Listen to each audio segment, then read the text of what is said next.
নমস্কাৰ বন্ধু welcome to my YouTube channel Assam career job আজি পুনৰ আপোনালোকৰ বাবে ভাল খবৰ আহি গ'ল পুনৰ আপোনালোকৰ দুটা বিভাগত কিছুমান গ্ৰেড 3 আৰু গ্ৰেড 4 চাকৰি মুকলি কৰি দিলে ইয়াৰ কাৰণে আপোনালোকে 10 পাছ 12 পাছ গ্ৰেজুৱেচন সকলোৰে বাবে ভেকেন্সিসমূহ আবেদনসমূহ কৰিব পাৰিব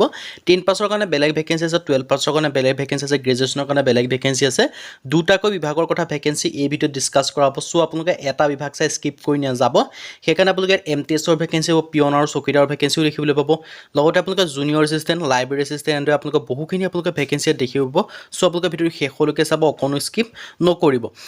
যদি আপোনালোকে চেনেলটো নতুনকৈ আছে আপোনালোকে চেনেলটো সাবস্ক্ৰাইব কৰি দিব পাৰে লগতে ভিডিঅ'টো বন্ধুৰ মাজত শ্বেয়াৰ কৰি দিব পাৰে যাতে সকলো বন্ধুৱে জবৰ আপডেটসমূহ পাই থাকে আৰু আমাৰ হোৱাটছআপ চেনেলৰ ভিডিঅ' ডেসক্ৰিপচনত দিয়া আছে তাতো আপোনালোকে জয়েন হ'ব পাৰে তেতিয়া আপোনালোকে ডেইলি জবৰ আপডেটসমূহ পাই থাকিব আহক আজি ভিডিঅ'টো আৰম্ভ কৰোঁ আজি আপোনালোকে যেটো প্ৰথম ভেকেন্সি মুকলি কৰিছে এটো মুকলি কৰিছে আপোনালোকে চৰাইদেউ জুডিচিয়াৰী ফালৰ পৰা ভেকেন্সিসমূহ মুকলি কৰি দিছে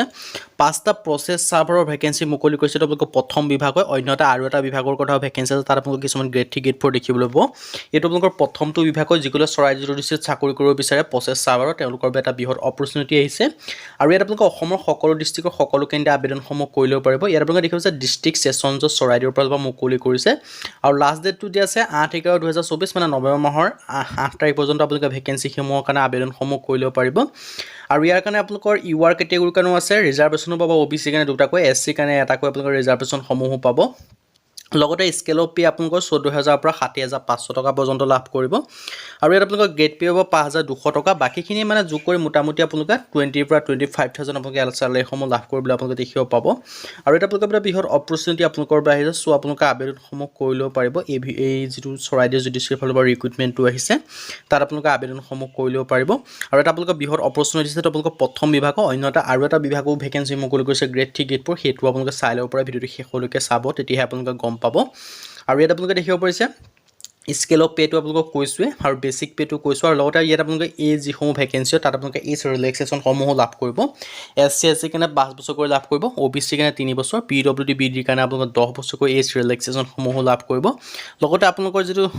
আপোনালোকৰ কাষ্ট হয় সেই কাষ্টত আপোনালোকে ৰিজাৰ্ভেশ্যন সমূহ লাভ কৰিব যাতে আপোনালোকে তাত কাট অফ অলপ কম যাব আৰু এই ভেকেন্সিটোৰ কাৰণে কোনো আপোনালোকৰ ৰিটেন এক্সাম নহয় অনলি আপোনালোকৰ এটা ইন্টাৰভিউ হ'ব ইন্টাৰভিউটো পাছ কৰিলে আপোনালোকে চাকৰিসমূহ লাভ কৰিব পাৰিব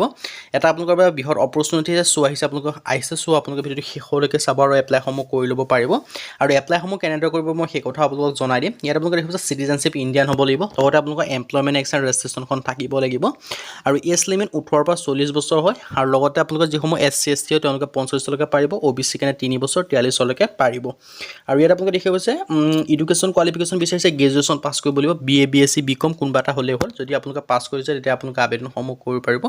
আবেদন কৰিব পাৰিব অফলাইন যোগে আসাম গেজেট যেটো পাৰ্ট 9 ফৰ্ম বা কম্পিউটাৰ দোকানত গলে পাব বা আসাম ষ্টেণ্ডাৰ্ড ফৰ্ম বুলি গুগল বা ক্ৰমত সাৰ্চ কৰিলে পাব সেই ফৰ্মখন ভালদৰে ডাউনলোড কৰি ফিল আপ কৰি মিলি আপোনালোকে এনভেলপত সোমোৱাই যিসমূহ ডকুমেন্টছ হয় সেইখিনি জেৰক্স কৰি গাঁঠি পেলাই আপোনালোকে এই এড্ৰেছটোত পঠাই দিলে হৈ গ'ল যেটো আপোনালোকৰ এড্ৰেছ হয় আপোনালোকে দেখিব পাৰিছে এড্ৰেছটো মই আপোনালোকক জনাই দিছো ডিস্ট্ৰিক্ট এণ্ড সেশন জজ চৰাইদেউ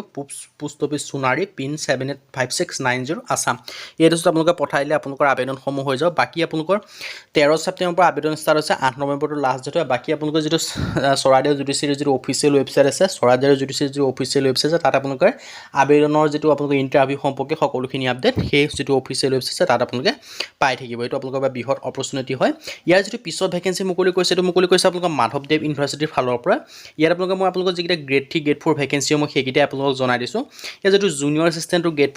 3 ভেকেন্সি হয় ইয়াৰ কাৰণে আপোনালোকে বিচাৰিছে বেচেলৰ ডিগ্ৰী আৰু লগতে দৰমহা আপোনালোকৰ 14000 পৰা 60500 টকা পাব লগতে গ্ৰেড পে হ'ব 5600 টকা এটো আপোনালোকৰ গ্ৰেড 3 ভেকেন্সি হয় আৰু লাইব্ৰেৰী এছিষ্টেণ্টৰ গ্ৰেড 3 ভেকেন্সি হয় ইয়াৰ কাৰণে আপোনালোকৰ বেচেলৰ ডিগ্ৰী বিচাৰিছে লাইব্ৰেৰী সায়েন্সত হ'লেহে আপোনালোকে আবেদনসমূহ কৰি ল'ব পাৰিব আৰু ইয়াত আপোনালোকে ঠিকে দেখিব পাৰিছে ৰিকগনাইজ ইনষ্টিটিউচনৰ পৰা হ'ব লাগিব মাল্টিটাস্কিং এমটিএছৰ ভেকেন্সি আছে ইয়াৰ কাৰণে 11টা আছে এডুকেশ্যন কোৱালিফিকেশ্যন বিচাৰিছে মাত্ৰ মেট্ৰিক পাছ যদি আপোনালোকে মেট্ৰিক পাছ কৰিছে মানে মেট্ৰিক পাছ 10 পাছ হ'লে হ'ল 12 পাছ কেণ্ডিডেটো আবেদন কৰিব পাৰিব লগতে আপোনালোকে গ্ৰেজুৱেচনৰ আবেদন কৰিব পাৰিব কোনো কথা নাই কোনো লিখি দিয়া নাযায় অভাৰ বা গ্ৰেজুৱেচনলৈ আবেদন কৰিব নোৱাৰিব বুলি মাত্ৰ মিনিমাম 10 পাছ 10 পাছৰ পৰা আবেদন যেটো এমটিএছৰ ভেকেন্সি তাতে আপোনালোকৰ পিয়ন আৰু চকীদাৰ ভেকেন্সিটো সোমাই আছে মানে এমটিএছটোৱে কয় মাল্টিটাস্কিং ষ্টাফ আৰু তাতে আপোনালোকৰ পিয়ন চকীদাৰ ভেকেন্সি হয় হেতু সোমাই থাকে সো আপোনালোকে যদি ইন্টাৰেষ্টেড হয় আবেদনসমূহ কৰি ল'ব পাৰিব এটা আপোনালোকৰ বৃহৎ অপৰচুনিটি আহিছে গ্ৰেড 3 ভেকেন্সি কথা ক'লে আপোনালোকৰ জুনিয়ৰ এছিষ্টেণ্ট লাইব্ৰেৰী এছিষ্টেণ্টটো আবেদন কৰিব পাৰিব আৰু গ্ৰেড 4ৰ কাৰণে MTSৰ ভেকেঞ্চিটো আবেদনসমূহ কৰি ল'ব পাৰিব আৰু ইয়াত আপোনালোকক মই ভেকেঞ্চিকেইটা আকৌ এবাৰ কৈ দিছোঁ আপোনালোকে দেখিছে জুনিয়ৰ এছিষ্টেণ্টটো গ্ৰেড 3 ভেকেঞ্চি হয় মাল্টিটাস্কিংটো গ্ৰেড 4 ভেকেঞ্চি হয় আৰু এই ভেকেঞ্চিখিনিৰ কাৰণে আবেদন কৰিবলৈ আপোনালোকে এপ্লিকেশ্যন ফিজ পে'মেণ্ট কৰিব লাগিব যিসমূহ জেনেৰেল আৰু OBC কেণ্ডিডেটৰ কাৰণে 500 টকা বাকী SC SC